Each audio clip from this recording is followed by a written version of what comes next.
আজকে তো শনিবার, আর শনিবার মানে অনেকেই নিরামিষ খাও। ঘরে পনির আছে, একই রকম মটর পনির খেতে ভালো লাগছে না। চলো আজকে একটু অন্যরকমভাবে পনিরটা রান্না করি। সবার প্রথমে গোটা গরম মশলা সম্বাদ দিই, টুকরো করে রাখা টমেটো, আদা, কাঁচা লঙ্কা আর কাজু বাদামটাকে একটুখানি নেড়ে চেড়ে হালকা ভেজে নিয়ে একটা মিহি পেস্ট বানিয়ে নিলাম।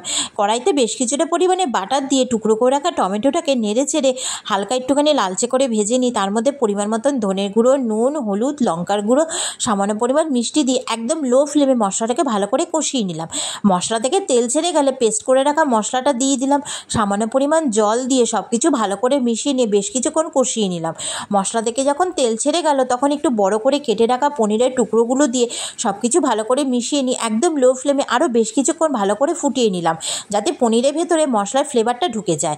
এবার কিছুটা কেশরি মেথি হাতে ডলে ওপর দিয়ে ছড়িয়ে দিলাম আর দিয়ে দিলাম বেশ কিছুটা পরিমাণে ফ্রেশ ক্রিম। সব কিছু ভালো করে মিশিয়ে নিয়ে ওপর থেকে আরও বেশ কিছুটা পরিমাণে বাটার দিয়ে নামিয়ে নিলে হয়ে গেল পনির বাটার মশলা। আর খেতে তো দারুণ হয়েছিল।